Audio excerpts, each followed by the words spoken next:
Hi, this is the Princess of Perfection, Savannah Summers, and you're listening to Wrestling with Entertainment. What's up, y'all? This is the girl from Ocean Avenue, Kennedy Copeland, and you're listening to Wrestling with Entertainment. This is the Queen of Voodoo, Mama Shango, and you're listening to Wrestling with Entertainment. This is the Golden Grappler, Travis Huckabee, and you're listening to Wrestling with Entertainment. Hey, what's up, everybody? This is yours truly, the Hardcore Princess Jules Malone, and today you are listening to Wrestling with Entertainment. Hey, this is Max Zaleski here from Without a Cause, Whack Baby, and you are listening to Wrestling with Entertainment. This is the trophy boy, Tyler Klein, the designer to the wrestling world, and you are listening to the Wrestling with Entertainment podcast.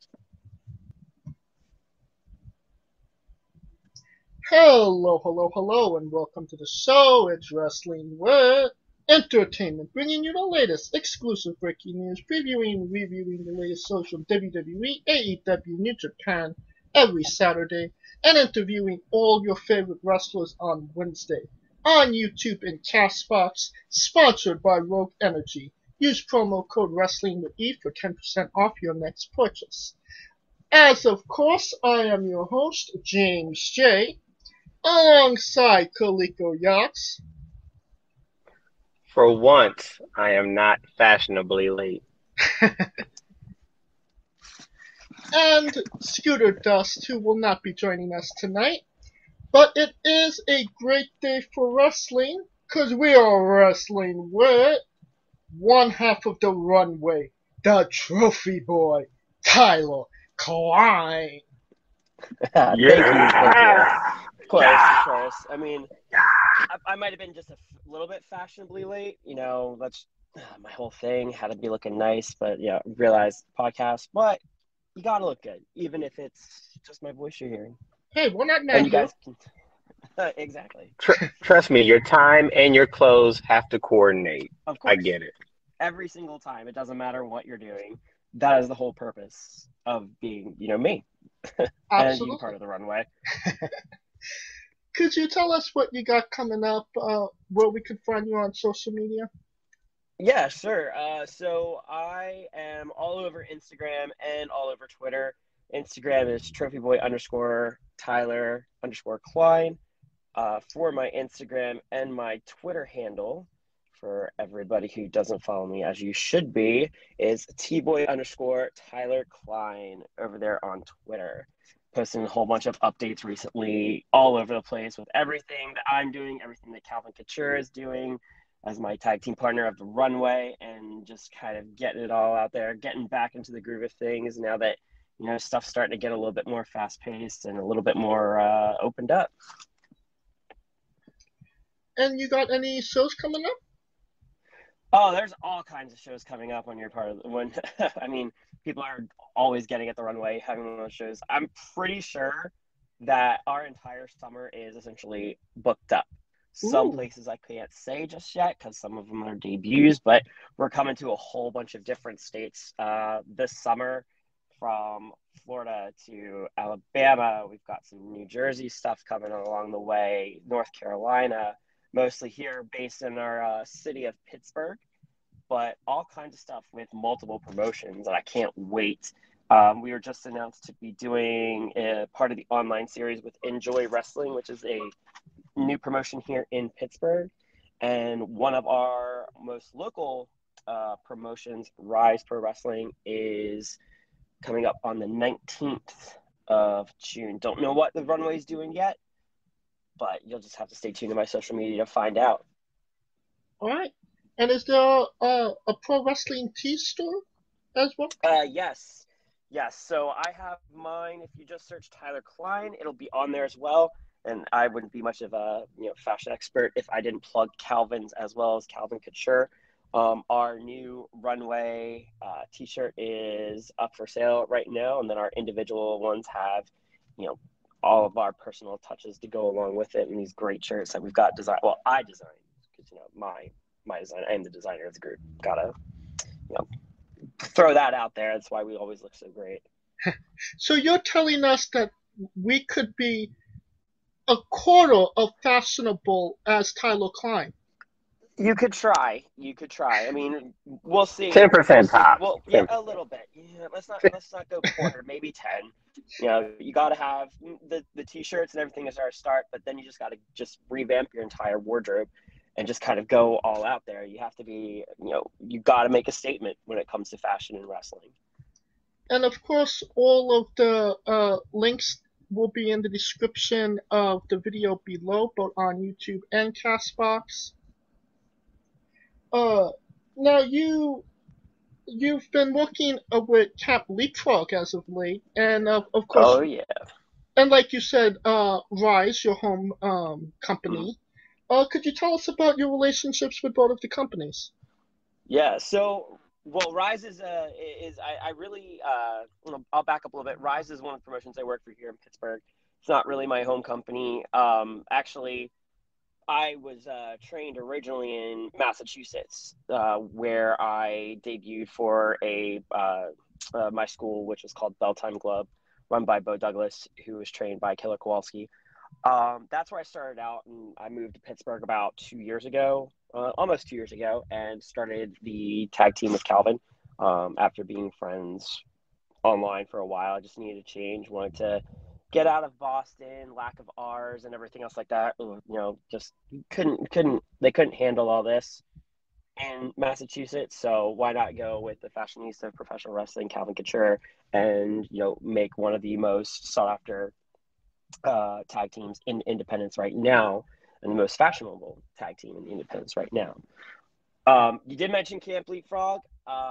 Gotta say, probably one of the most fun things, if you have been living under a rock, I mean, you haven't heard about it, but if you haven't been, you've obviously heard of Camp Leapfrog on IWTV. This has got to be the most interesting. It's got to be the most interesting, fun-filled time you've ever had. I mean, Calvin and I are treated so well there. We have our own private cabin with a VIP access, but we are very selective on who those VIP are. There's only a select few right now. Basic Becca is on the list, part of the Scrunchy Squad, of course. She is already on the VIP list for our little private. Hey, we'll Scrunchy Squad here too. Good. So that you better be. Yeah, we love I'm hoping Becca. that means I can work my way to the VIP. Yeah, you can try. Becca, shout out to Becca. You can try. Becca, honestly, I'd be more afraid of what Becca thinks than what Calvin and I think at some point, because Becca is, Becca. She doesn't pull any punches. That girl's crazy. Oh yeah, I mean, we've interviewed her twice, so we know what you mean. Oh man. Oh boy. Yeah, we love Scrunchy Squad here. Oh, good. Who doesn't? Who doesn't love the Scrunchy Squad? Oh yeah. Oh. Kaliko, you have a question. Yes. I must say, one of your finishers, so last season, to me has to be the most psychologically greatest finishers to go with the actual move. Because the one thing that I noticed that you do is, especially when you're tossing them over your head, I can literally see someone grabbing somebody's shirt and going, "Oh my God, that is so last season," and just throwing it in the trash. Just ripping it right off.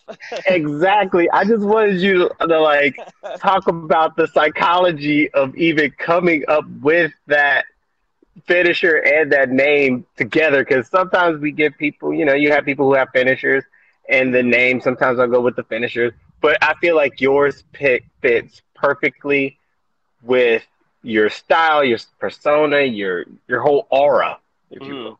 So the reason why, I picked that up, it wasn't anything I saw anybody here doing in the States. I picked it up. I don't even know where I picked it up. I just was thinking of something that you could do that nobody has seen before, that just kind of gives everybody a huge lift. It's like throwing away the trash. It's like, get out of here. Nobody wants you anymore. Get that lousy style, out of my face. And it's just pulling the ripcord, just literally just pulling as hard as you can and just throwing whoever it is halfway across the ring because you're that frustrated because they did not come to the ring looking like anything above a 3. Let's just say that is like, if you're going to come to the ring with the runway, you better have some actual gear and not dressed like, jeans and a t-shirt, because that look has never been in. So we're just going to go ahead and get rid of that right now. So it's more of a move that is meant to show my pent up frustration with the lack of amazing looking gear. I mean, it's hard to get gear that looks as good as the runway has, but my soul last season is just to get that out of here. Like, some of these people, they might have a little bit more flashy gear, a little acceptable, but if you aren't wearing what the runway's wearing, then it is last season. I must say that finisher, I've never seen it before, but also when people think of finishers, they're thinking of slams or submission holds. They don't really think of actually tossing someone halfway across the ring. So to me, physically, that looks like it would hurt. And then, so the whole thing is just perfect. I must admit, it's perfect. It's just, love it. At that point in the match, probably a little frustrated. So I just want it over and done with. I just want to get those people out of my face and be done with them. So that's why it's such a great move to use. I will say, I was on YouTube the other day and I saw somebody try and pull it off. I was like, I'm gonna find that person. I don't even remember who it was. I was so mad I turned off my YouTube. I was like, no way. I might have actually sent it to Calvin and just been like, tell me who this is. We need to hunt them down. I don't know who's doing this or how they got it from me, but you know what? No, we're gonna need to fix this. You got some gimmick infringement going on there. Climbing in your windows and snatching your finishers. That's exactly. It's crazy. It's crazy. Oh, I think you should just yell, "Get that shit out of here!" Exactly. Now I've been doing one a little bit differently that I did see. I might have seen it on a GCW show, but I have this really nice angle slam that I kind of and I'm enjoying using. If you watched Leapfrog recently this past weekend, I did kind of hit that move on Midas of the ring of the main event. So that's another move that I'm kind of pulling out the stops for, because I think it's just one of those things. Cause, I mean, I'm pretty. The runway's pretty. A lot of people just think, oh, they're just gonna be, they're not gonna be able to slam you. They're not gonna do this. No, I will lift you up and throw you. I will get that anger out there, and I will throw you halfway across the ring and slam you down just as hard. So let's just say, and if you haven't seen, Calvin's been powerbombing people. This is the powerbomb it is, but he's still been powerbombing people. People are not expecting that. So, the runway's kind of picking it up, just trying to get that out there. Pretty faces, but nasty moves. Oh, yes. Yeah. Now, follow up to that, the show last season, and I mean, you fling them, essentially. So essentially, I do. Yeah. So, is there anybody that you had drawn that you maybe wasn't expecting got like a lot of air, or you mean as far as they went? Yes. Or yeah. Probably, you were like, more than likely Ziggy Haim. If I have a clip of that on my YouTube, because I think I might have been a little bit on quite in the middle, more towards the farther side, and I flung her, and she almost went out of the ring. I mean, yeah, I wasn't expecting. I mean, the frills on the back of her gear drive me crazy, so I wanted that out of there, and I didn't even think it's just that that fashion rage. I don't want to see that in a ring. Pick them up, throw her right on out. I thought she was going to go all the way outside of the ring. I almost would have felt bad, but, it's me. So I felt a little bad, but not really. See, I mean, she shouldn't have made you mad. That's what it is. I mean, to her credit now, she's got some really cool looking gear now. I will give it to her. No more of the one-piece frilly thing. Ziggy's kind of bringing it right now with this hot pink look she's got going on, so I'll give her credit. Maybe she learned her lesson. Maybe. Exactly. Learned her lesson. You never know. See, you were the inspiration. Just know that. Exactly. You were the inspiration. Exactly. Get that out. And since we're on the move things, on the moves, you have like a finish, like a move that's kind of like a famous saw slash scissors kick, where your opponent's on their knees. Oh yeah, so I don't know where I picked that up from, but apparently I think that somebody told me it might have been an Alicia Fox move. I'm not sure, but yeah, I have their arm, and I just call it the makeover. They're on their knees. I have their arm. I put my leg behind their head, and I just kind of flip over and make them face plant. I mean, some people I do that too. They're in desperate need of a makeover in the facial reasons, so hopefully that helps out a little bit. But yeah, I do. That would be the makeover. Is it extreme makeover? In some cases, yes. It all depends on the face. Well, I mean, yeah, it all depends on the face. Some are just slight makeovers. I mean, so I'm not gonna say like all the Runaways opponents are just not pretty. Some of them are pretty good looking, but there are some that an extreme makeover is definitely needed. So gotta help them out. I'm there to help. That's what it is. I'm there to help. So I'll write a note to myself: get plastic surgery before I run into Tyler. It all depends. I'm all about people and their whole self beauty thing, but love yourself. But I mean, sometimes you gotta fix a little bit. Just fix the look. That's what you gotta do. Maybe do something with that hair. That bowl cut probably isn't trendy anymore. The one thing I hate right now, mullets are coming back in. What? No, thank you. I don't care who it is. I will never condone a mullet. So you're not thinking of Brian Pillman Jr. right now? Nope. No mullet. No varsity, no blondes, none of that. None of that. I always no mullet for me whatsoever. I will continue to just come up with like new ways of dyeing my hair, changing the look up that way, but no mullets. I had one misstep when I first started out. I had a lime green like mohawk that looked ridiculous, and I think I just had it because I had just started. I was like, I'm gonna do something different. No, it's the last time I ever did anything else like that. So we're gonna stick with doing fun stuff with my hair that doesn't involve party in the back. Keep the party in the front. Exactly. Kaliko, you have a question? Well, of course you keep the party in the front. You're the star. If you're the star, the party is always in the front. Exactly. Hello? Mm-hmm. You don't see Lady Gaga having parties in the back. They always in front of her. Exactly. Anywho, going to your tag team, The Runway, and I love the combination of you two. I love your personalities. It seems like you two gel very well together.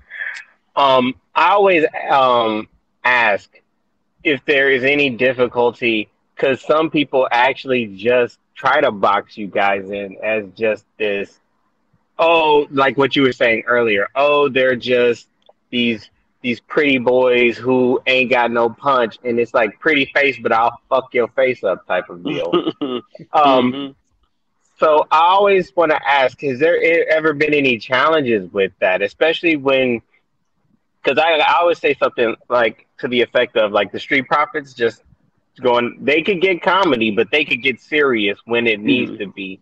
And I feel like people just do that the same with a lot of different tag teams that go that way. And I just want to know if you had any challenges with that, and how do you guys overcome that other than beating the motherfucker's head in? Well,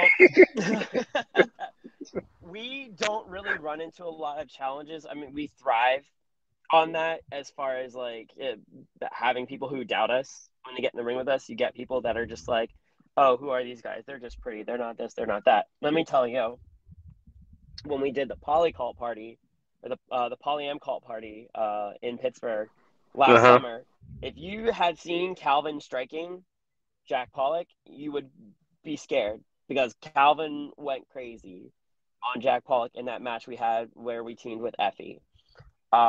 Same thing with Payne and Edric as well. Like, just, you think that it's like, oh, he's not going to do anything, he's so small. Nope. Calvin will lay in those hits And I mean, I've been on. If you've seen some of the leapfrog stuff, whenever that camp comes up with their silly rules and wants to split us up, what happens? Calvin and I end up usually having to face each other. And I tell you one thing, neither of us hold back. We slap the shit out of each other. We did this past weekend when we thought, I mean, I of course, with the Atomico stuff, I'm now like 2-0 because my team won twice and he's 0-2. So we try not to bring that up. But, receiving end, we'll give it to you, as hard as we can. So, like, we haven't run into any issues where people are, if they do doubt us at first, by the first part of that match, they are not doubting us anymore. That's for sure. Oh, absolutely. And, we've been talking about him for a little while now. Can you tell us about your tag team partner, Calvin Couture? How'd you meet him, and what's your relationship with him?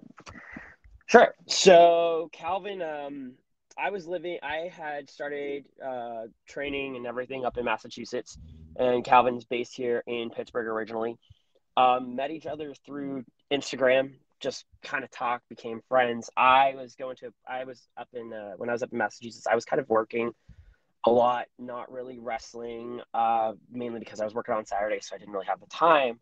I got to the point where, with my job, I was kind of living to work, and everything. And it was really just kind of getting bummed. So Calvin was like, why don't you come out to Pittsburgh? I'd already been out here a couple times to visit, just to kind of see the area. And Pittsburgh, honestly, is one of those places that I had told myself growing up that I would never move to, because I never wanted to be anywhere where the Steelers were, because I was not a football fan, but also too, my crazy family are huge Steelers fans for whatever reason. I don't know, but I always hated holidays because we'd only get Pittsburgh Steelers stuff. So it was the worst fashion choice ever. And I don't wear sports stuff because I lived in Boston, and let me tell you, sports team wear is not, dressy wear, even though they like to think that. So like Boston is like the worst fashion place in the world. 100%, because you go out to a nice restaurant, there is probably about 5 or 6 losers in a Patriots jersey sitting there thinking that a black tie event is going to allow them to wear a black tie under a Patriots jersey for whatever reason. So, yeah, exactly. I can see that. Oh no, it's true. It's 100% Boston true. Celtics jersey. Oh yeah, no, it's the worst. So I moved out. I got to the point where I was just kind of had enough, and I moved out here July of the year before last, so about almost 2 years ago, coming up on that. And when we first started off, Calvin was doing a lot with Golden Sheik, and he had a couple tag team partners that he was working with. And it wasn't until, honestly, we got a little bit of, tag. We didn't actually come up with the runway name right away. We were just kind of tagging together a couple places because it made a little sense. It was getting us booking. So we came up with the runway, and then right when we were starting to hit our stride with starting to actually, do the tag team stuff more and more, we hit COVID. And unlike a lot of wrestling that happened, we thought, what can we do to keep on getting stuff, moving? What can we do? So we would do like some filmings here and there for internet stuff. That's how we fell into Camp Leapfrog, and just kind of brought the runway a lot more. And while a lot of places weren't doing stuff, we were staying safe, and we were still doing the wrestling and building that tag team with mediums that, people were actually able to watch. Like on IWTV with Camp Leapfrog, there was a couple other recordings that a promotion here in called 2PW was doing, and just going from there, because essentially our tag team didn't really debut locally until a promotion here called 2PW, which we've been wrestling with the past couple months, until they debuted us last February. I believe February. Yeah, last February it's last February. We had a tag match there, and that was really the first time that the runway had actually debuted in Pittsburgh. We had done a couple things for Rise, but we were essentially Golden Sheik International. And then when we kind of changed the leadership of that group to it being Calvin, COVID hit, and then we're just starting back up with them next month. So, yeah, I kind of moved out here, and we just kind of, figured out what tag team wrestling was missing. You don't see a lot of tag teams around that, have the same gear, have, character, have, a connection. And that's why we pride ourselves in what the Runway does, because we are that tag team that you can bring in. You go to so many shows and you see tag teams that are there that are just two random guys thrown together. It's like, no, we bring that tag team cohesion, which is what my favorite thing about, wrestling is. It's definitely a lost art, having, twin ring gear, twin jackets, the synchronized moves and all that. Kaliko, you have a question? Yeah. I always wanted to know, cause especially with the whole name of the Runway and everything, were you guys a fan of TLC's What Not to Wear? Because low key, I love that show. I was. I was growing up because my family would watch it, so I was definitely low key a fan of that growing up, just because it was cringe. It was like, oh my gosh, yeah. Like, why? Oh man. Who? I mean, we kind of do that. We kind of do that when we go to shows. Like, you look. You want to do a little bit of scouting when you're going to shows, and I always do that in the car. I'm like, wow, that's what you shouldn't wear. That's what you shouldn't wear. That's what I mean. Why are we the only good-looking ones on this roster as far at, like, with our gear and everything else like that? It's like, what's going on? So I mean, we kind of play the what not to wear on the way to the venue. And I mean, it takes us forever to get ready, even to pack our bags to go through, because we have to pack about 30 different outfits just for one show. Because you have to have your get there outfit. You have to have your entrance and ring gear, and then you have to have your outfit for what you're going to wear afterwards, after you win. So, we have at least like 3 suitcases that we bring to shows, just because we have to have so many different options. Because if we get there and somebody isn't even remotely the same color, we have to change it, because we will not wear the same. We will not wear the same outfit twice at the same promotion. So, we go through a promotion and have a different and new look each time. Yeah. So that's what you got to do. 100% Now, committed. I asked that question because have you ever thought about, because you know how the segment is when they make them go through that 360 mirror? Oh, yeah. And they go, oh, I think this looks nice. And then the 2 hosts come out and they just trash the hell out of them. Oh, yeah, no, that's... I've always wanted to know, have you ever thought about doing that? Just like having a mirror, like set up on the outside of the ring, you beat your opponents up, and then you take them to the mirror like, oh my God, this is hideous. This doesn't match with this. Da-da.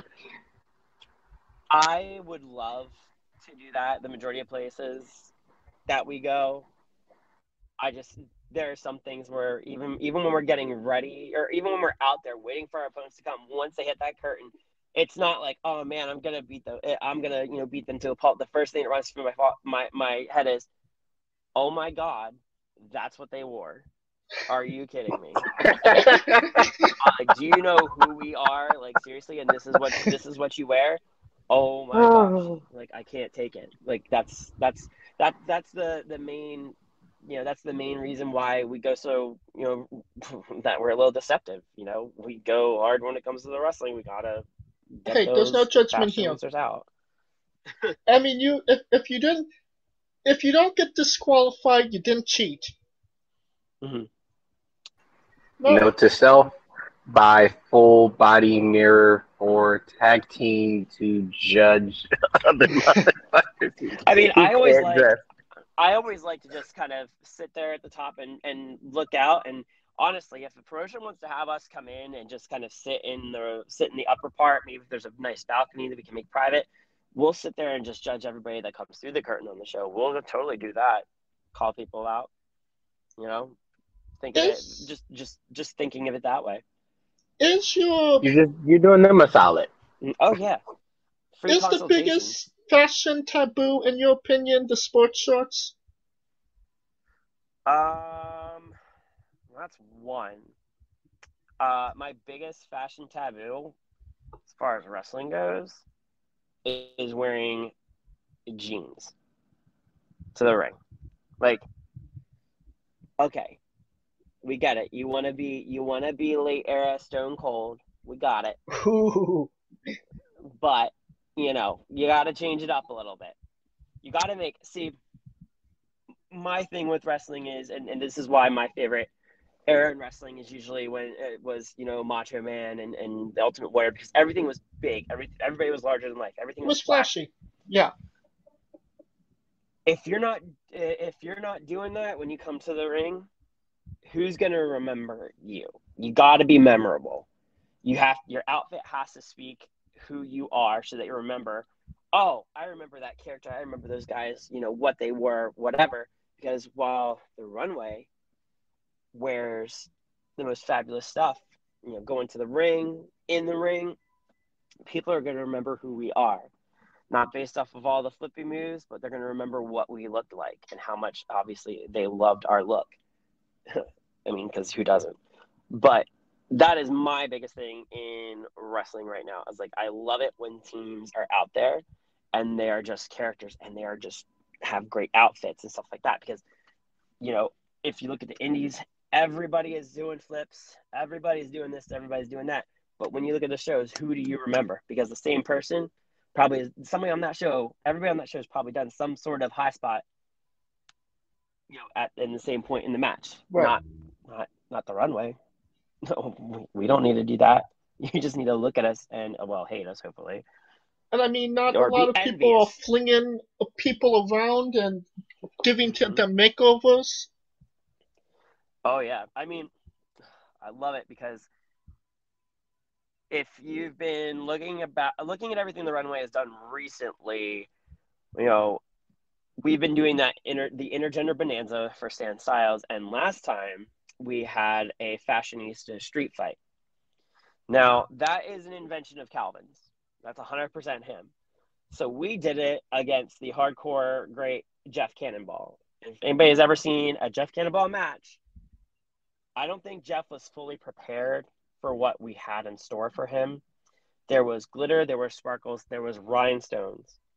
There was also a whole bunch of makeup, because after we beat Jeff and his tag partner, Billy Avery, we gave Jeff a little makeover. So Jeff got so pretty for us. He looked better. I mean, arguing enough, he got compliments after we were done making him over. But, I mean, we're giving this stuff away. We're giving that away to people. You gotta remember, You gotta gotta remember to appreciate look it. good when you're in the ring with us. You gotta appreciate it. Yeah. No, you're going above and beyond right now. Above and beyond. I'm there to wrestle, not give free makeovers. I mean, it was just an added bonus for him. God's work. Mm-hmm. Now, you brought it up. The Fashionista Glamcore match. Yes. Specifically, the one against Calvin Couture. Oh, Lord. Okay. So there was a story behind that, nobody can worry, but we had hit a little bit of a rough patch before that in their tapings, just we weren't on the same page. So we needed something to get back to it. And we did. I mean, we beat the crap out of each other, but we came out better for it. That's all I have to say. I mean, Calvin beat me up. I beat him up. We used the ref to beat each other up. It's what we had to do. So. Does it hurt falling on rhinestones? It hurts. Rhinestones aren't all round. They do have little points. Fair enough. Like and at the end of the match, everybody won. Exactly. I mean, we kind of beat each other up pretty well. I think both of us were just done and we wanted it over. We realized that we're better off together as a team than we are apart, especially in that setting down there. So, we buried the hatchet, knew where we had to go from there, and just kind of wanted to take back, the spot, wanted to get back in the spotlight. Could you tell us where that was exactly shot? Because it seems like it was in a parking lot of some sort. Well, it's COVID time, so this was in October. So okay. It was outdoors. Everybody was on the side. It was West Virginia somewhere, you know, it was one of those things where it was like they had a little bit of a break and stuff, and they were keeping everybody distance. It was just kind of crazy. But yeah, like it was shot outdoors. Like, ew, first of all. Like, yeah, outside. I'm not. And we might be in Camp Leapfrog, but I am not a camper. That is why we have the private cabin. That's why we glamp, not camp. So, yeah, we just kind of, we needed some place to just throw the extra stuff, all the rhinestones and stuff when we were done with it. Let the help take care of it after we were done, because we were the first match. Honestly, I think it was great, because if we were the first match, if there's any glitter left in that ring, that's a positive to everybody after us, because a lot of them could use their makeovers. I mean, could add a little bit of sparkle to it. That's a really great point. I would think the glitter would be like the hardest thing to get off, because glitter is just like, oh, it is. It's like it's like the atom bomb of fashion. You always know when the runway is wrestled, because the next show, or at least and into the next show, people will be like, why do I have glitter all over me? Oh yeah, that's right. Calvin and Tyler were here last time. Like, we've gotten messages from people just being like, hey, were you guys here last time? Oh, and we're like, yeah. Why? Like, oh, because there's glitter everywhere, so we just kind of figured it was from the two of you. I'm like, guilty. I'm like, I don't know what you want me to tell you. You're welcome. You're welcome for the free sparkle. I mean, come on now. Kaliko, you have a question. I know we're having so much fun, but I also want to get into something I think that motivated you probably more than anything. Mm-hmm. And it was probably in my research, it was when you actually just started wrestling and you were pulled off of a card because the promoter said you were lying about your training, which to me, I think that's just BS. Mm-hmm. And of course, everybody knows you're gay, and I feel like that pro wrestling kind of gets this umbrella that we have been, and for the most part, everyone has been accepting of anybody of all forms and all walks of life. But you still have those little pockets of extreme people who are just, just going to be dumb as hell, and I really hate that. And I just wanted you to give your story about how that motivated you to get to where you are now. And when you look back, I know you said that makes you stronger, but for the people who are going through shit like that, especially in the LGBTQ community with all this crazy racism, I think that's a staple point of motivation for anybody, regardless of wrestling. So it happened. The good news is that promotion no longer runs up in Massachusetts. They went under even before COVID. So I had been reached out. I had maybe wrestled twice, and I was kind of new to everything, so I didn't really know how to get I wasn't really aware of how to get my own bookings at the time.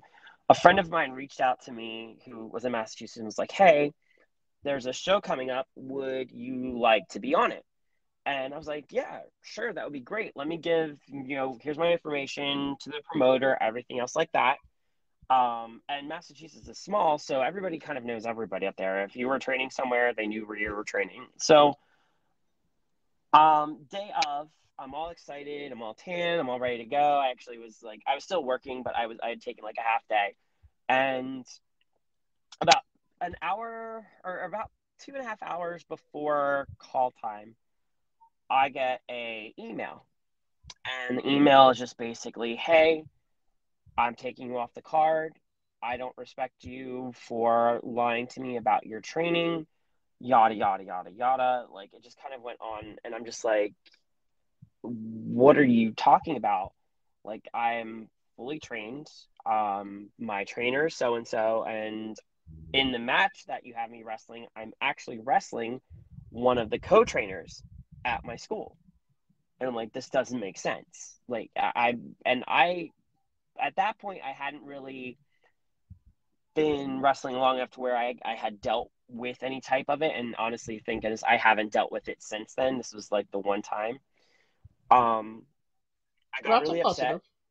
Yeah, it is. I got really upset, and yeah, I was still in Massachusetts, but Calvin was like, you know, I hate to say it, I was in tears because it was really the first time that I had felt that I'd never really been called a liar like that before.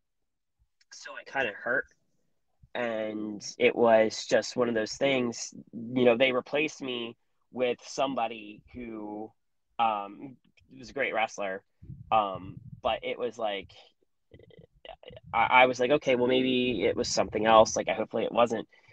But I told my trainer, he's like, what the hell? Let me try and figure this out. Because he was actually going to the show too. And then my friend sent me the messages. He's like, I hate to tell you this, but I got, here's the text messages that I got from the promoter. And it was just basically things like, oh, you know, he's a little flamboyant, don't you think? This guy's never seen me wrestle, so he was basing my character off of just the way I looked. And the guy's like, oh no, it was like his character's like, well, can we just not have him be gay? Can he just be flamboyant? Ooh. And I was like, you know, being gay is who I am. That's just who I am as a person. You're kind of transitioning onto my character and assuming that's what my character is just because my character has flashy gear and all that. I mean, I'm very proud of who I am and everything, but I want my ability to wrestle to be, you know, why I'm at shows, why, like, to show that I'm a hard worker, not to be, you know, just booked solely because, or booked or unbooked solely because I'm gay. That's just one part of me. That's one part of me as a wrestler. I'm happy to represent LGBTQ talent and everything else like that. But I also, you know, that's just a single part of what I am. So I got super upset. You know, I got really down on myself, really depressed because it's never happened to me before. Like, I've never, even outside of wrestling, I've never lost anything or anything like that because I was gay. And that just kind of hit a bit of a nerve. And if it wasn't for Calvin kind of like not talking me off a ledge, but like being there as a friend and to support me and, you know, tell me, you know, it's going to be okay and you'll be fine. Like, just come back stronger. It got me more motivated to show what I can do and show, you know, that promoter, you know, who do you really think you are, you know, calling me a liar, saying all these things, especially when I'm wrestling my trainer at the show or one of my trainers at the show. Is like, you can't, like, that's BS. He blocked me on email, wouldn't talk to me. My trainer, my head trainer was at the show, you know, went and talked to him, got really pissed off and then left the show, I believe. But shortly after that promotion went under. But it was just one of those things where it was just a motivating factor. Like, whatever the year, like it was a year, 2 years ago, about a week ago, it still pops up on your memories on Facebook. So it just kind of reminds you like where you were and where I am now. I went from that kind of low point to feeling like, should I even be doing this? Because if this is what promoters are going to see, they're only going to see, you know, me being gay, and that's going to be something that brings down their show. You know, do I really want to do this? Do I really want to deal with that? And I'm like, you know what? That's just one promoter. That's one person's opinion. It doesn't matter. And this was really before LGBTQ talent really just kind of stepped up their game. Because, you know, 2 years ago, it wasn't as widespread, or maybe I'm crazy and I just wasn't paying attention to it, but it wasn't as widespread as it is now, having LGBTQ talent like on the show, because you've got so many talented performers out there who are LGBTQ and just kind of either making a name for themselves or just calling attention to, you know, their type of people, because to the LGBTQ wrestling community, which is great. But it just gave me a bigger motivation to do better, to try harder, to let that fuel me into something bigger, better, and to go more places that is just more than some random indie promotion in a ridiculous part in Massachusetts. And it's worked wonders for me. It really has. I mean, I you know, got a great tag team partner, and I'm showing, you know, wrestling just exactly what, you know, we can do. That's fantastic. I mean, such a bad situation turned into such a positive one at the end of it all. Mm-hmm. Now, more, bad stuff. Could you tell us about, the pandemic era of wrestling and how it affected Mm-hmm. your career? And what is it like for you to wrestle in front of no crowd? Okay. It actually, I mean, the pandemic era wrestling, when it first started, everybody was we were all very skeptical if wrestling was even going to come back. We couldn't go to the gym, we couldn't go to the training center, we couldn't do anything. And so Calvin and I are roommates. So I live, we live together, which makes it easier for tag teams. It doesn't make it easier when I try to go on dates, but it's whatever. But it's it was really difficult at first. You get so used to having people, especially when you're heels, you get so used to having people that you can just yell or scream at in the crowd, and you don't have that anymore. So when you start doing filmings, you have to make sure you play to the camera. It's almost like, it really is almost like being on TV, because instead of having those people in the crowd that you're reacting to the camera, you're reacting to your opponent, you're doing all this. So it really actually, I think the tapings and stuff like that, I think it helped, because you could use that time to experiment on your character, work on promos, work on, what your gear is going to look like. That's what we were able to do. That's why we were able to, get more into the runway characters and just kind of go from there. I mean, Calvin's already a huge personality. It's hard to match his personality a lot of the times. So I just kind of pretend to be the muscle sometimes. But, the pandemic really, I think, helped guys find their character a little bit more, and also got into that, how can we make this, what can we do to keep people's interest, give them something to look forward to. And we did that with 2PW, and they had a tag team, sort of a random tag team pairing, which I won, which is great. I wasn't with Calvin, but I was with this huge veteran out here in Pittsburgh called Super Hentai, and it was great. I got to make him over, which was even better. But then things like Camp Leapfrog come along, and now you've got like Limitless and Chaotic, all these things. But the one thing that it did, I think, that was great, is that it gave companies the ability to really tell more of a story. That's why I think Leapfrog has kind of hit it on the nose, because with a Leapfrog, what they did with the pandemic is they gave a safe place to wrestle. The people in the crowd are other wrestlers, so they're really reacting to everything you do, but they're telling a complete story from start to finish, with the first match to the last match. And it's just a self-contained, like, soap opera. And that's what's great about it. They've done so many different ones, and it's just one big story contained within each show. I think that it was what people needed, an escape that people needed during the pandemic.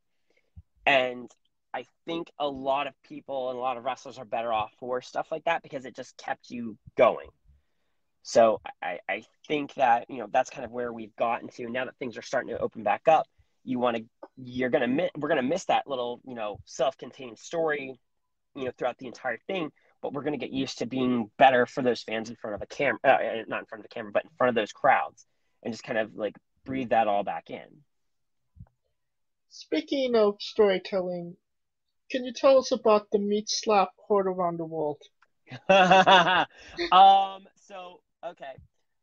That was probably my favorite moment, and mostly because Ava Everett reacted to it so fondly online, and it was great. So Calvin and I, Leapfrog was not being vegan friendly, and Ron and Trajan are just kind of like, were getting in our face about it. And I don't know what came over me. I think it was just a lack of options, whatever. But we decided that we were going to take the burger patties and slap Trajan Horn and Ron Voyage in the face. The best part is I didn't know that a burger could make that type of sound when you slap somebody on the face with it, because it was audible. Ava has messaged me and was just like, I am dying right now. She's like, I wasn't expecting the sound. It's like, the slap was funny, but the fact that you could audibly hear the meat hit the face was even better. So, I mean, hats off to Trajan and Ron for having such slappable faces. But yeah, like that was probably, it was so hard not to laugh, but it was definitely worth it. It So sounds definitely like worth it.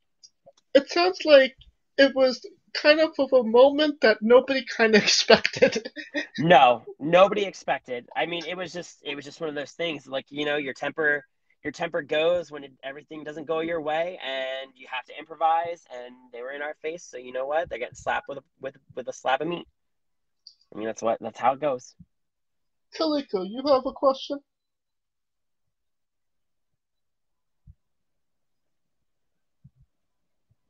Did he mute himself? He's on. He was muted. Now he's muted. Was he here? Was he really here to begin with? Who knows? He's definitely having Oh, no, some maybe audio issues right now. We cannot hear Might be. Kaliko. He might have to. Oh, it's okay. Okay, moving on. Moving on. We'll come back to his question. He's going Yes. in and out. He's going in and out. So we can talk about him now, right? I mean, like, we can talk about him. He can hear us, but you know, you can go right ahead. If you want to say something about him, you've been dying to, come on, now's the time. I mean, you know, there's this one thing. Now, you are the most fashionable person in pro wrestling today. Mm-hmm. Who has the best ring gear in pro wrestling right now? Other than us, you're gonna make me choose. Let's see. I will say, okay, so I'll give it two categories. I'll give it two. So I'll do the women and I'll do the men. Okay. Now with the men, it's one of two. It's a tie between Matt Cardona and The Miz. The reason I say that is because The Miz's stuff I want to find a way of making my gear sparkle like The Miz's on a daily basis. Because when The Miz is out there, his stuff is on point and it's sparkling like crazy. All the rhinestones, I love it. It's the one thing I love about wrestling so that much. I will Matt admit, Cardona, he has some sparkly gear. Yes. Matt Cardona, I will always remember his gear from WrestleMania when he won the which title? I forget which title. Yeah, Intercontinental title. That was on the tip of my tongue. And he had that purple and silver vest. It was my favorite. But Matt Cardona also has an extensive gear selection that he kind of just designs himself. I've always been a fan of it. Everybody else is just kind of blah, boring, black, trunks, whatever. Not a fan. For the girls, honestly, I don't think anybody does it better than Sasha Banks. 110%. Like, yes. I lost my mind at WrestleMania when she came out in that gear because she was essentially, I believe she was paying homage to Naomi and Nia Jax with it. Really? But that's what I've read. But I could not get enough of it. I loved the look. It looked amazing. And that was my favorite gear from WrestleMania by far. No, that's the best. Who's the worst? Matt Riddle. Not thinking the normal trunks with no shoes? I don't know why anybody would wrestle barefoot, but Matt Riddle, probably.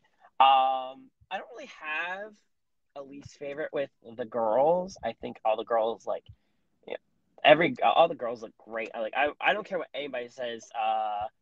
I am not a huge Charlotte Flair fan, but I love the Cruella de Vil look that she had going on at the last pay-per-view at Backlash. I was here for that. That was great. That was great. That was really cool. But yeah, I mean, I'd have to say Matt Riddle, just like, ugh. Mainly because of the barefoot thing, but also too, it's just like, boring. No, you were a part of Effie's, and I'm not making this up, Big Gay Brunch, which was one of the bigger shows during WrestleMania weekend. Could you tell us about how that came about and what it meant to you to be a part of a show like that? And thirdly, did you get brunch? Did not get brunch. That's false advertisement if you tell me. Yeah, no. I mean, I had mimosas. That's the most important, part of brunch is the mimosas. Like, forget the food; it's the mimosas that you need. So we were part of Effie's first brunch show, which was in Indiana with the Collective. We had wrestled. Calvin knew Effie prior to that by meeting him in a couple shows. And I had met Effie at the Polyam call, or NVM's Polyam call. And, we were actually supposed to be on his first brunch at the WrestleMania last year when it was supposed to be during the weekend because we had connections down in Tampa. We were going to be down there. And Effie wanted us to do a match down there that we cannot name the opponents because one of them is not allowed to be named anymore. But we don't say his name. Yeah, we don't say his name. We were gonna be part of a match between such person and one of my favorite wrestlers, Sexy Eddie. But of course, WrestleMania didn't happen. So he asked us to come down and be part of the Twink Gauntlet in Indiana and be part of that show. And we went out there and we were the only tag team, first of all, with that. And we fought over Pero. How could you not when he was out there? That's just me. I kicked the choking habit, whoop to me, because that's essentially how we lost. Is that Pero got us after we were arguing who we would pin, because the whole point was Pero was going to take somebody home. Wanted it to be me, whoever he pinned, he got to take home. But I digress. Pero got us, everything else like that. And we were the only established tag team that was in the first Twink Gauntlet, which is great because it made us stand out. So with WrestleMania coming back to Tampa, we got the chance to go down again for Effie's show, and he invited us down because he was doing the tag team one, where he had Petty and Pink, the Bitcoin Boys, the Bad Bitches, who were my favorite, one of my favorites out from Las Vegas. Because I met Jai before. He's a great guy. And then the Runway. And of course, everybody else is going to try and get their stuff in. But what is the real goal? The real goal is to just, beat Pero. Try to beat Pero with, the sexiness. I know he's married, but, come on. Got to give him a lap dance. That's what happened. We tried. I was just shocked Calvin got his leg up that high when he was doing it. But, we tried to get it. We tried to get it going. And, he didn't.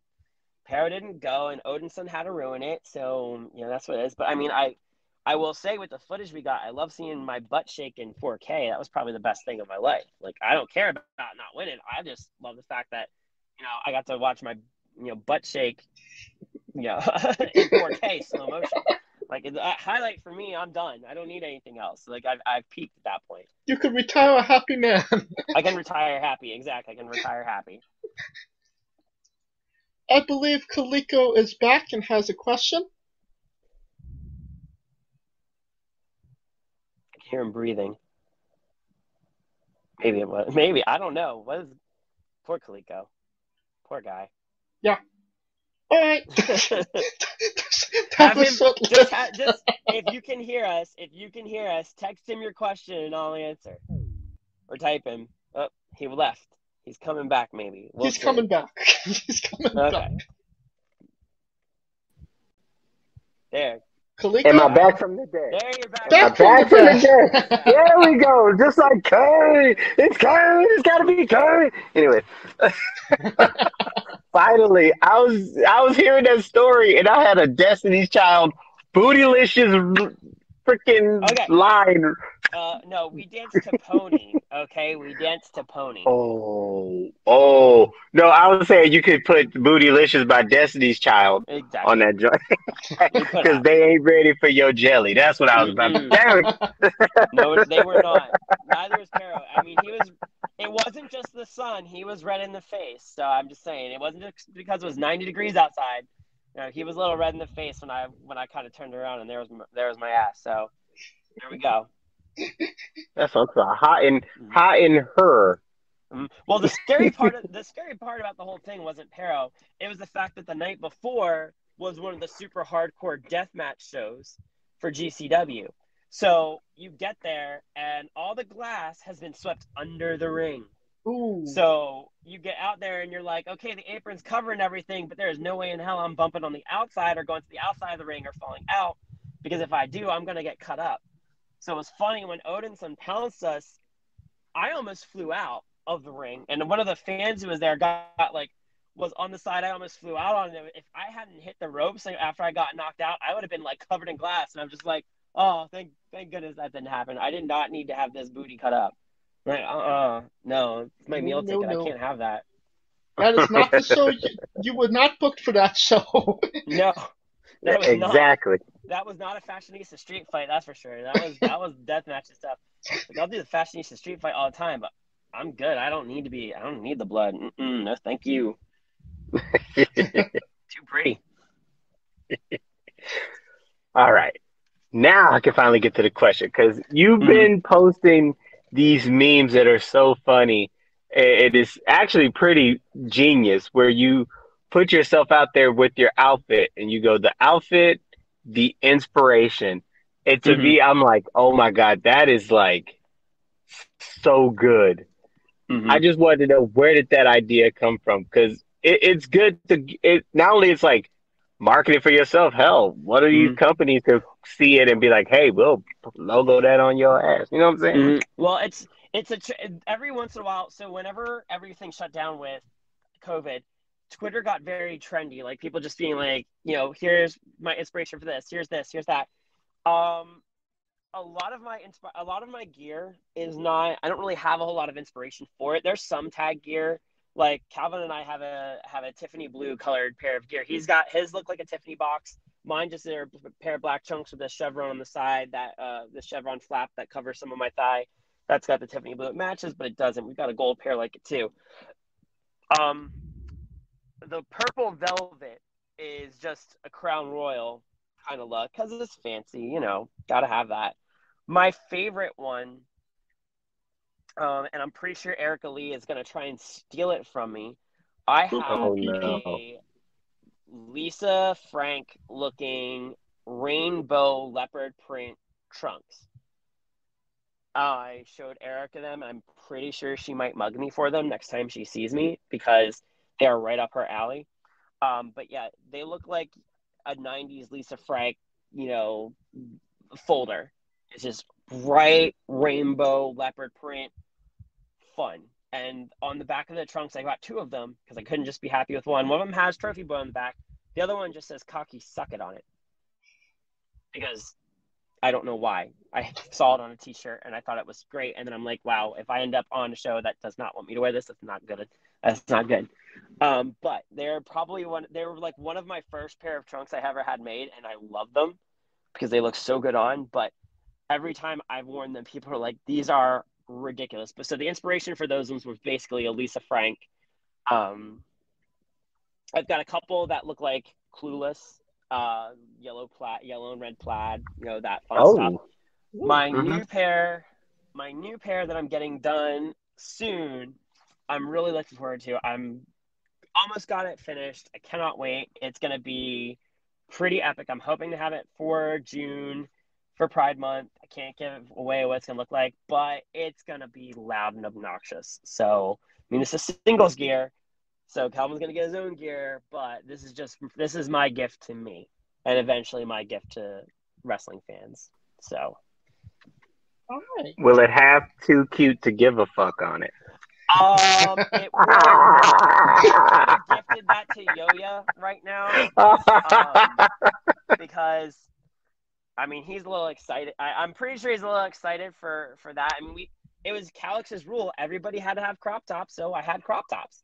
I had crop tops for my team. I mean, Yo-Yo said too cute to give a fuck. Lions was like, I eat caviar, whatever. It's still meat, whatever. He can deal with it. And then you had let's get physical for Ryan. You know, I followed the rules. Very rarely do I, but I follow the rules for that. Although it was really hard because I kept on cringing every time Calvin got hit, and I'm like cheering for him when he's doing good. I'm like, wait a minute, that's not the point of this. Like, that's not what this match is.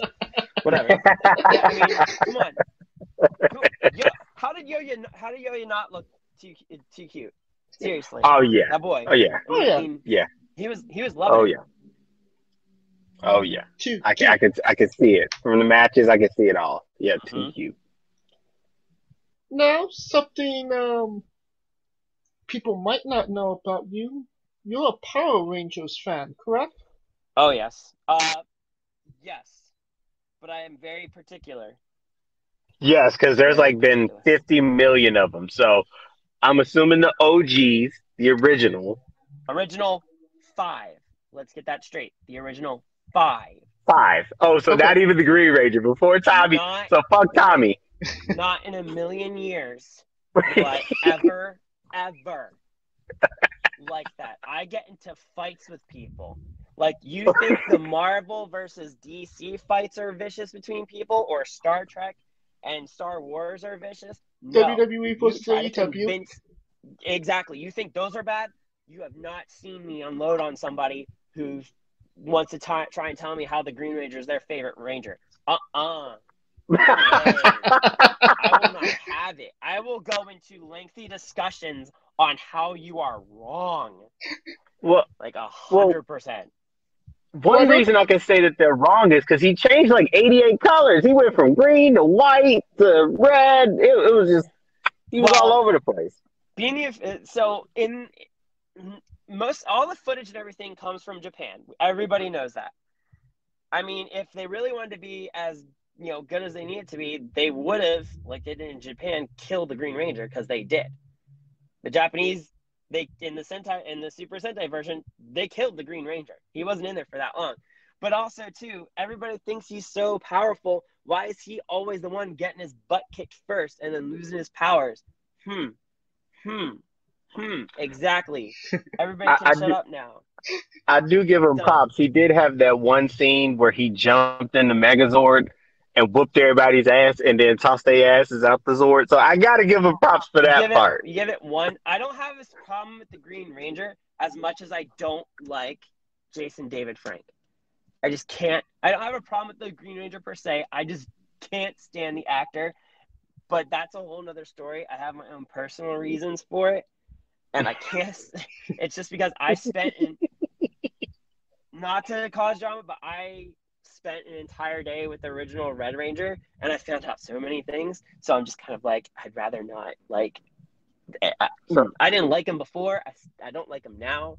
He's one of those people where it's like, if you've ever seen a wrestler come back at least 40 times or whatever, like, oh my gosh, we get it. He's back again. It's like, dude. Yeah, he is that guy.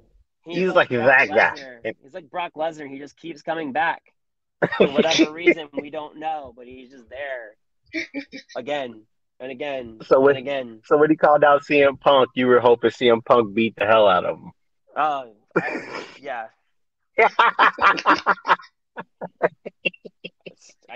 I'm very adamant in my dislike for the Green Ranger. I've gotten into very heated arguments. I have a lot of bad opinions as far as nerddom goes. So I'm very bad. I'm very quick to defend things that I really do like. I will forever say that the Christopher Nolan Batman movies are probably the worst Batman movies. Ooh. And the reason why I say that is the reason, except for okay, Dark Knight. Begins. No, it's only because the Joker. Only reason that the movie was passable. It all boils down to I cannot stand Christian Bale as Batman. He's like hobo Bruce Wayne. Bruce Wayne is a billionaire playboy. He doesn't look like he just crawled out of a gutter. Also, too, my favorite character in Batman is Dick Grayson. Ooh, good one. So at the end of the third movie, when that cop character, when that lady says, "Oh, I like your middle name, Robin," I ejected the DVD, I snapped it in two, and I threw it away. I was so mad.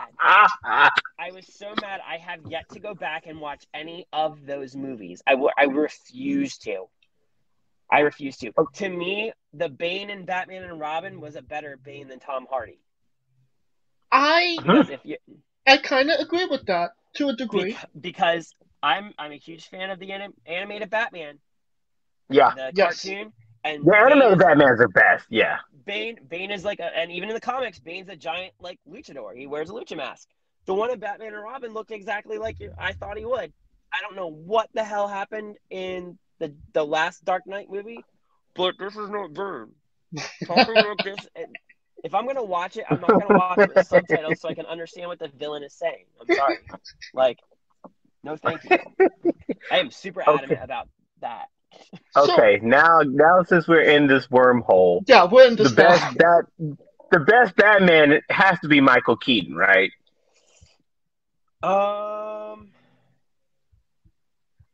So that's really hard. Michael Keaton's a good Batman. I actually do not mind.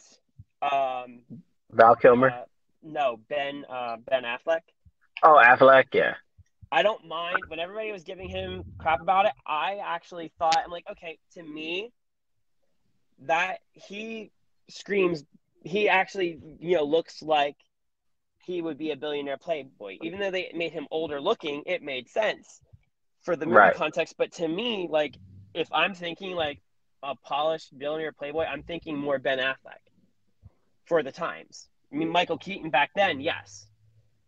But to me, it would be, I would say Ben Affleck was probably, in my opinion, the better Batman as far as looks go. But Val Kilmer, worst Batman, right? Not as bad as Christian. Pretty bad, but not as bad as Christian Bale. I think his stop is that he hates Kristen Bell. He just wasn't a good Batman to me. So we'll say Christian Bale, Val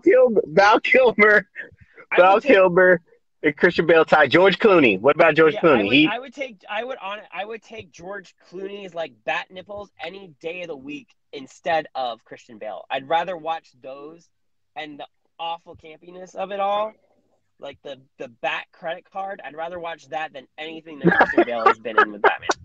Holy bat nipples. Yes, exactly. I'd rather watch that 1,000 times over and laugh than just roll my eyes and sigh at Christian Bale as Batman. What about Adam West? So that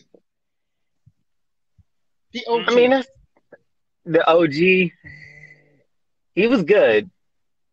Adam West. We're talking about. I mean, that was TV. That doesn't count. Yeah, we're talking about movies. The best. Okay, so best Batman movie is.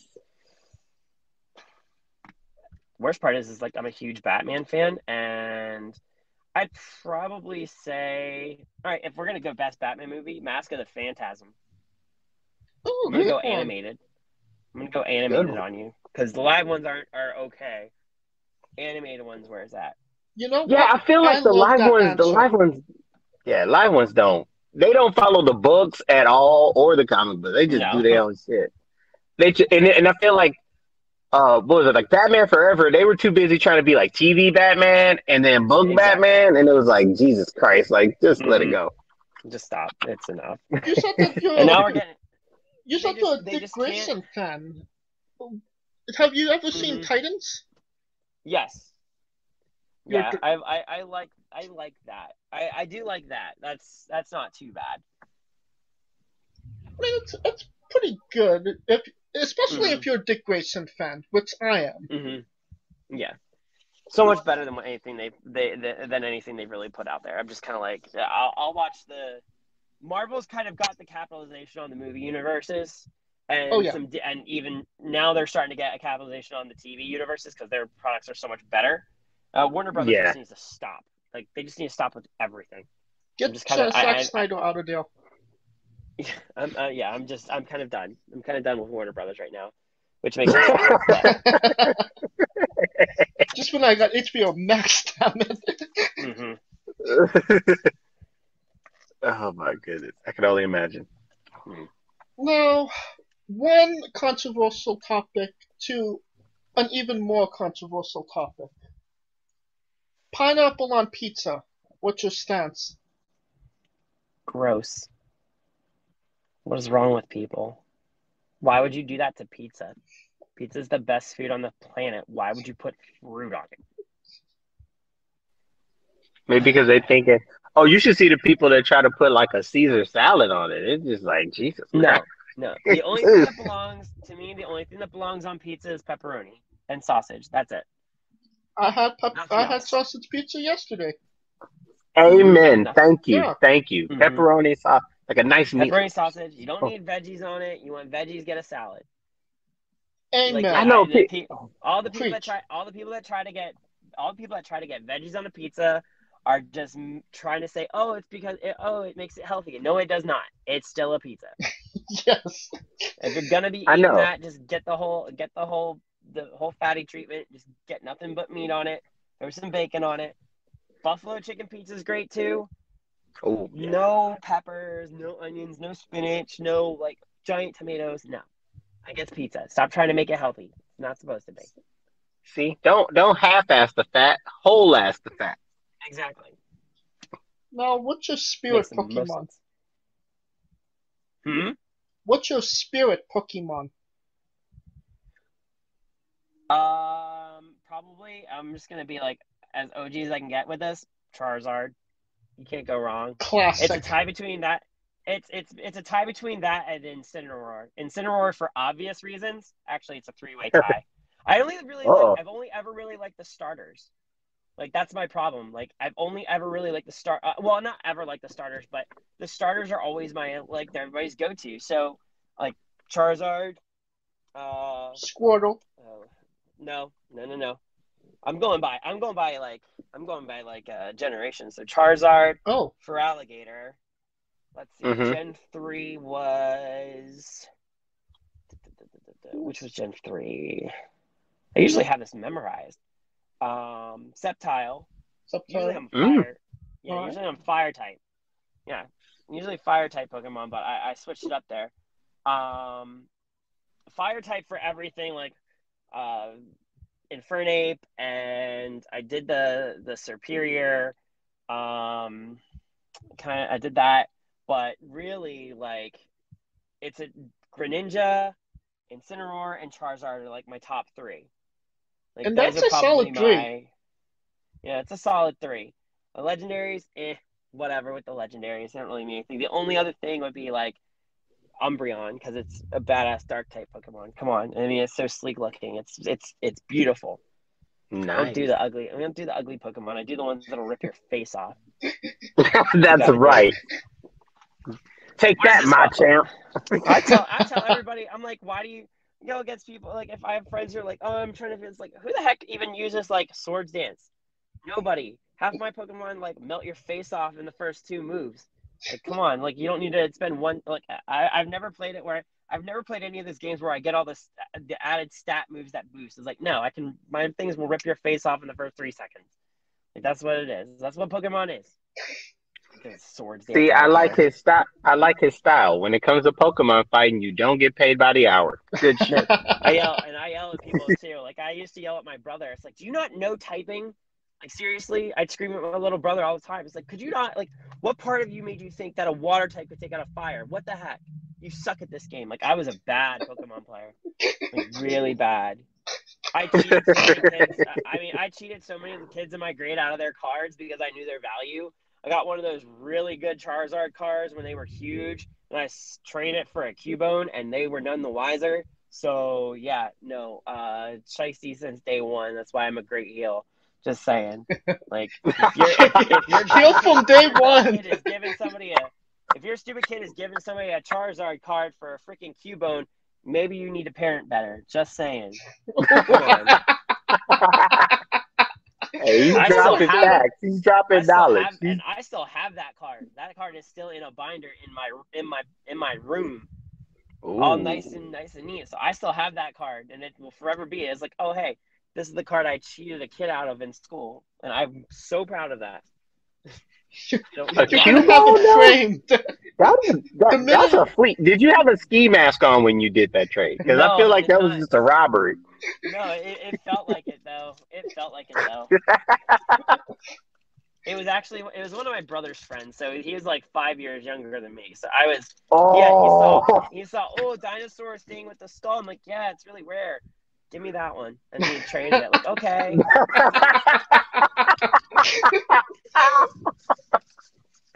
Oh my God. Dinosaur with the skull bones. Oh, you want it? Give me that.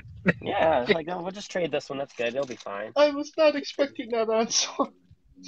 No. Oh my God. I don't know who that kid is or where he ended up, but that kid was dumb. I respect his grind. I respect your grind, sir. Of course. You didn't even need the ski mask. You just straight. No. Oh man, Debo. No, I convinced him. It's like, wouldn't you want a dinosaur with a cool little skull on his head as opposed to this like funny looking like dragon thing? I mean, the ground fire's weak to ground. That's how I played it. Yeah, that's what it was. Like that's what it is. I played the typing game, and he's like, "Oh yeah, that makes sense." Like,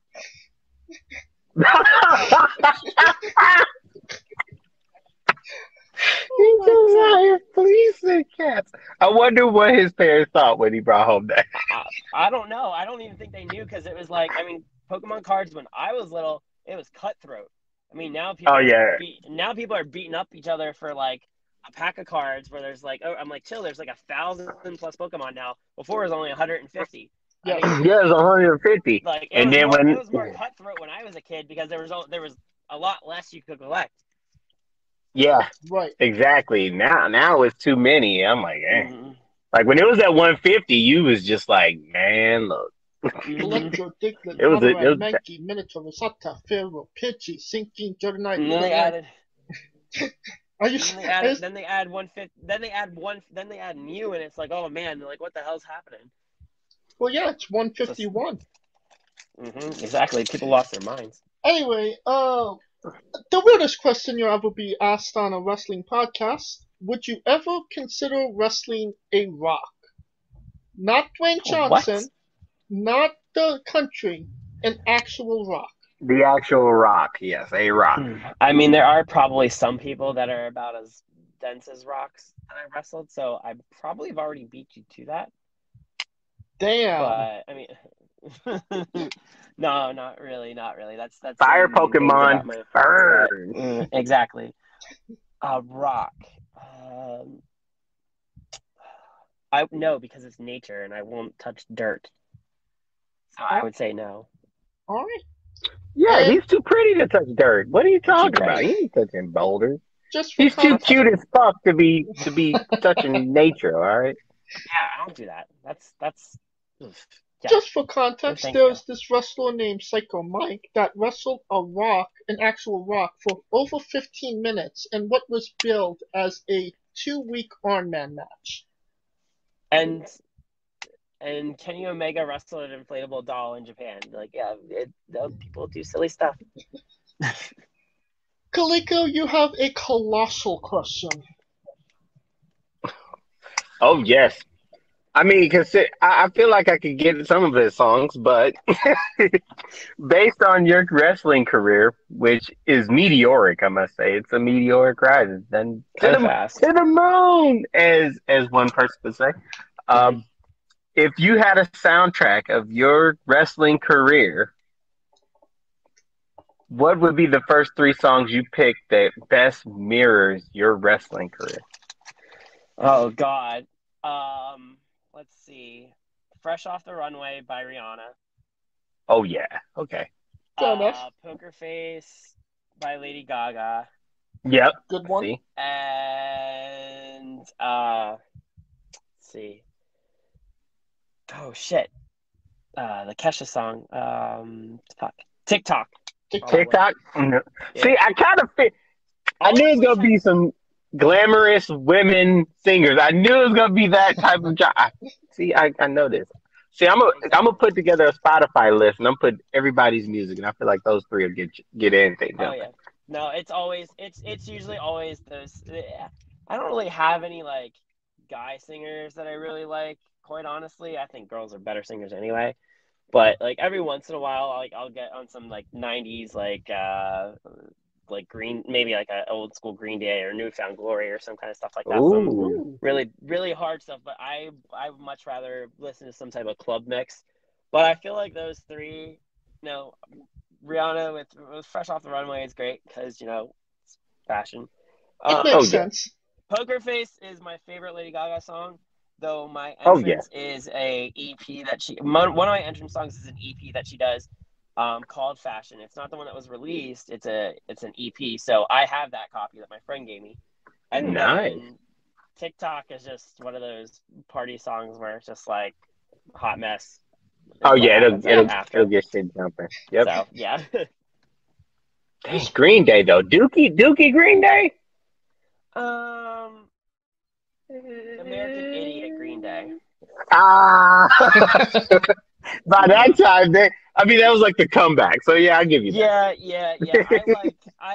I'm really big on. I like music that's a little bit more aggressive, like Mm-hmm. I like dance mixes. I like ones that are more aggressive, upbeat. If I had to sit in a room and listen to Adele for more than a second, I'd probably want to just die, because I can't stand her. But yeah, Damn. it has to be. With me, music has to be like uplifting, like super happy, super fun, stuff like that. I can't do depressing music. It just doesn't. I can't do it. I can't sit there. And I can see it. Because American Idiot Holiday was that was a good ass track. Exactly. Boulevard of Broken Dreams is dark, but it's not too dark. But the guitars are hella aggressive. I love the riff. Also, too, I think that Time of Your Life was overplayed, and I was like in. When that came out, it was everybody's graduation song, so I had to sing it at like 3 graduations. Oh God! Like, when they made the underclassmen sing it, so I was like, oh my gosh, when will this end? Great song, but it was like for 2 years, it was every school's graduation song. So yeah. Oh, God. I felt like that was in every '90s teen movie. It was just overboard. Exactly. And it is once again time for that segment. Tyler Klein's Bizarre Adventure. You're a wrestler that goes up and down the roads, and weird, crazy, and bizarre things are bound to happen. Can you tell us a road story that fits that description? Oh man, that's hard.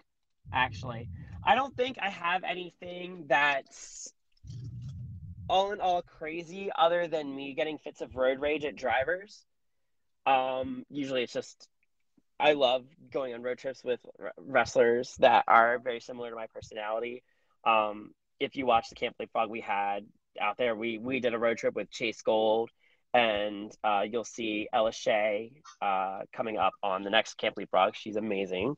But I'd have to say the weirdest thing, the best thing I've done is probably traveling. When I first visited Pittsburgh, I went out to a promotion with Calvin called Premier Wrestling in Cleveland. It's the first time I've ever been out there, and we went with Andrew Palace, who is IWC champion right now. Great guy.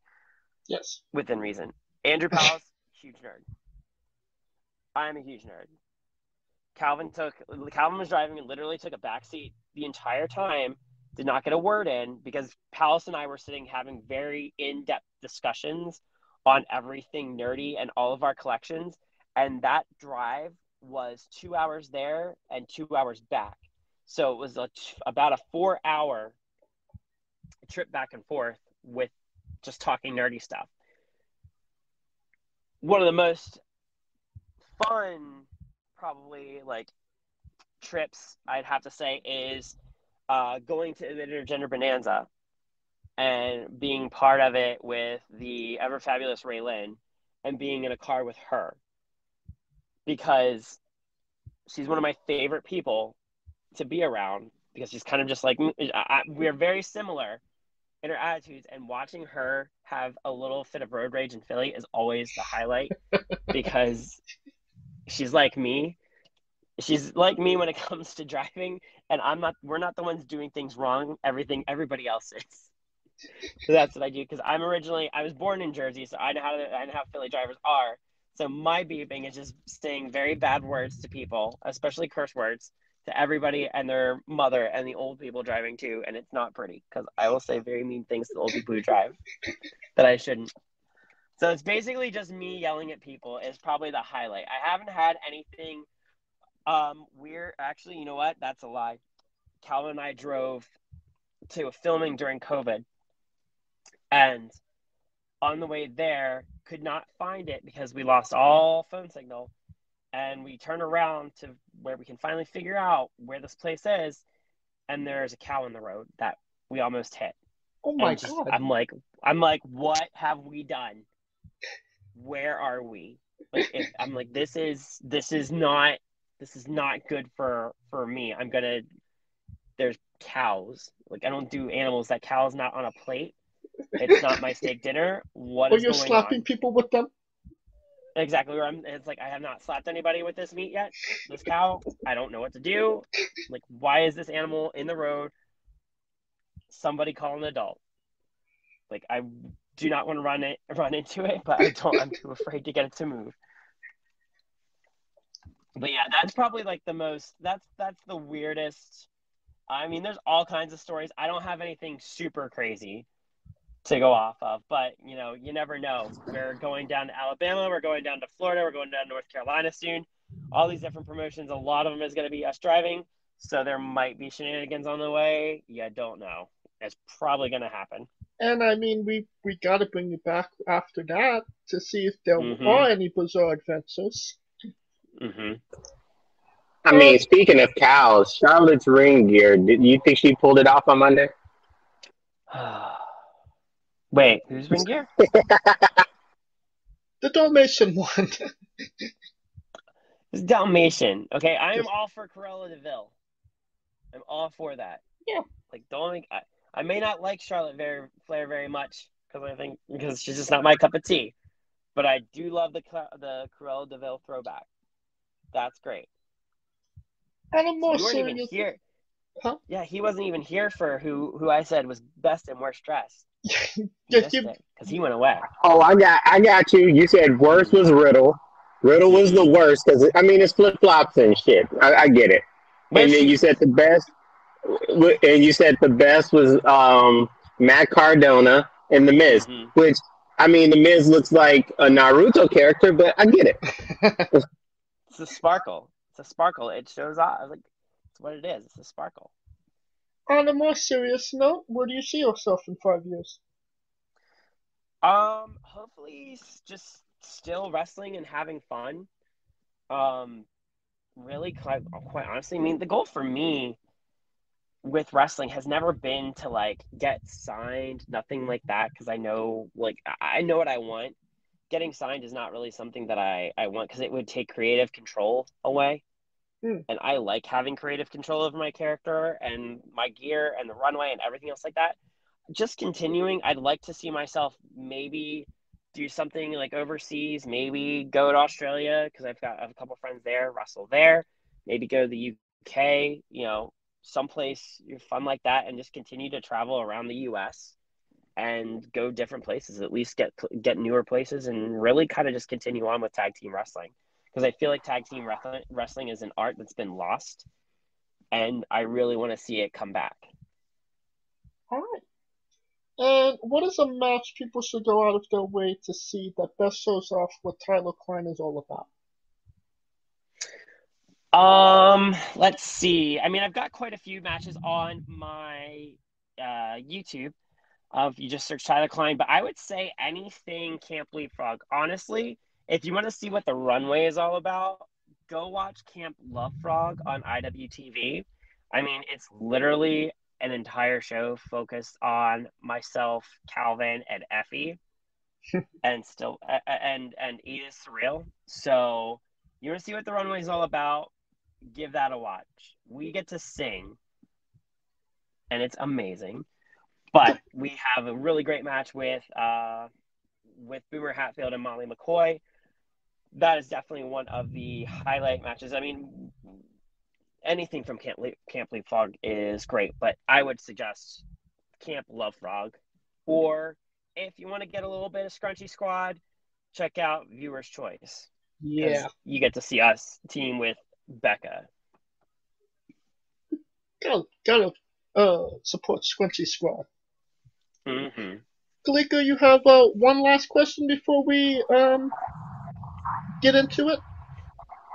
Oh, yes.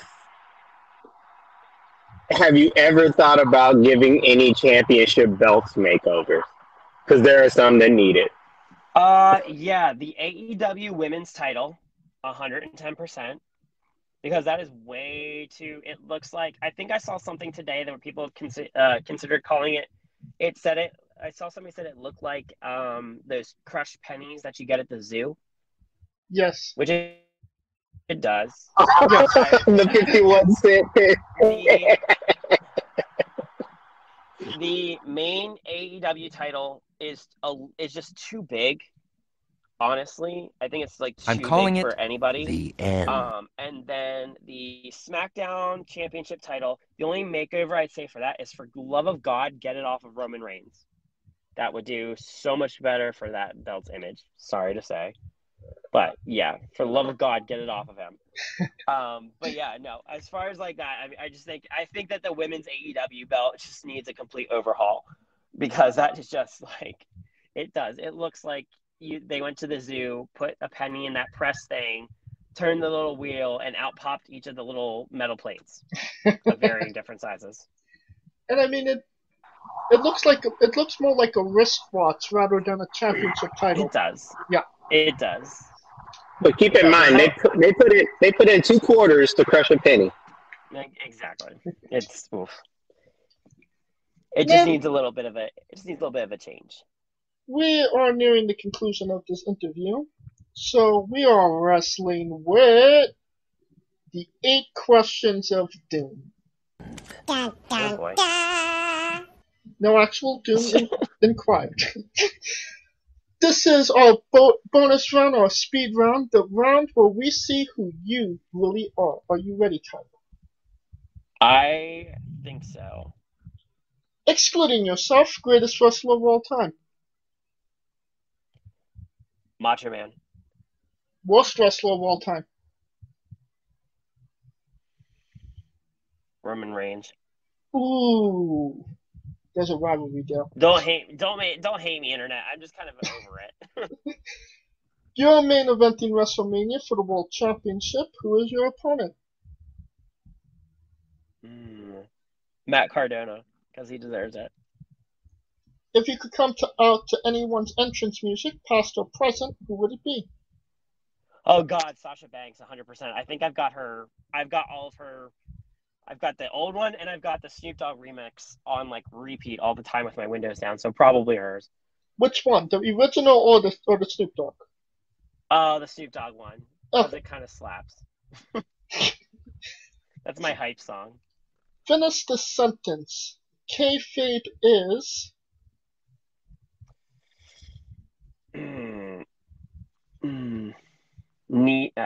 Needed.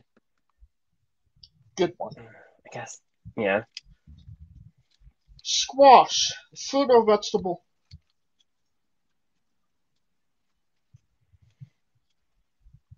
This is a fruit. That is correct. But Squash, also the majority of matches that I've been in. Man, I was just at the grocery store, and squash was next to potatoes. That shit was not next to strawberries and blueberries. Because it's got a hard. It's because it's got a hard skin. That's why. See, it doesn't need to be. It doesn't need to be refrigerated, but it's still. I believe it is still a fruit. Apples don't need to be refrigerated. They don't put it next to apples. I don't know what to tell you. Apples. I don't know what to tell you. I don't work at a grocery store. New Japan. I know. I know. Feel bad for that, but anyway. Kaliko says it's a vegetable and it's a hill he's willing to die on. Oh boy. New Japan wrestler Taichi, his ring gear gets smaller every year, revealing more of himself to the world. My question, what is the appropriate trunks to butt cheek ratio for ring gear? I have no comment because mine usually comes out. So I don't really know if I can comment on that. Because mine always falls out, or at least my ass does. And my trunks are really small. I realized that on my last show. I'm like walking out there, I'm like, there's not much left to the imagination in my trunks anymore. So mine only have I think mine have maybe a 3 to 4 inch side. I'm like, and I'm just kind of like, I might have to go a little bit longer on the sides. I don't know. But, I mean, they look good. I really don't care what they look in the front. How they look in the back is what I care about. And they always do look really great on my ass. So I'm okay with that. And the last question, the main event, the thing everybody wants to know. Have you ever had a conversation with a stranger in a supermarket about Darby Allin? No. And that is the correct answer. Thank you so much, Tyler, for doing this with us. It was an incredible pleasure talking with you. It's always a pleasure talking to me. I mean, I'm me. And come on now. It seems You're like welcome. we caught you just on a great time, because it seems like you're taking over the world in the next couple of months. Mm-hmm. The runway. I'm not doing it alone. Oh, absolutely. Taking over the world the next couple of months. Come on, we're giving Calvin the credit too, because it's the runway with 2 of us, and we are going to blow the competition away. Once again, there is competition. Huh? Could you tell us where we can find you on social media and merchandise and all that? Of course, you can follow me on Instagram at trophyboy_Tyler_Klein. I know it's long. If you just search Tyler Klein, you'll be able to find me on there. And then, of course, tboy_Tyler Klein on Twitter. My Pro Wrestling Tees page is just Tyler Klein. And you can find the runway shirt on Calvin Couture's Pro Wrestling Tees page under Calvin Couture. And as well as just searching Calvin Couture. All of our runway stuff is up on the internet. And you'll be able to follow both of us for any and all appearances going forward. And also any snarky comments we have about anybody we feel like posting about. And you don't even have to draw it in your Google machine. It's in the description of the video below on both YouTube and Castbox. You've been listening to him for over an hour and a half. Buy a damn shirt. What? And if you like, if you like what we're doing on this show, please like, subscribe, comment, vote on YouTube and Castbox. Join us Saturday for our preview and review. Next week on the show, Clutch Jesse V. For our Wednesday interview. Of course, this episode was sponsored by Rogue Energy. Use promo code WRESTLINGWITHE for 10% off your next purchase. And if you want to find us on Twitter, you can find Wrestling with Entertainment on Twitter and Instagram at WrestlingWithE for everything the show. You can find me individually at JamesJ993. Where can they find Kaliko? You can find me looking at eBay for a Charizard card at I am Kaliko. And you can find Scooter Dust at Scooter Dust and holding it down for the UNBS Sports Wrestling at And on the remix, we're doing live alternative commentary for NXT Takeover in Your House. Look for that on Twitter at Scooter Dust as well. For our very special guest, Trophy Boy Tyler Klein, Kaliko Yachts, Scooter Dust, I'm James Shea, and this has been Wrestling with Entertainment. Hey folks, this is the Colossal Mike Law, and you are listening to Wrestling with Entertainment. Enjoy the show, support these guys. We appreciate it very much. We'll see you at ringside.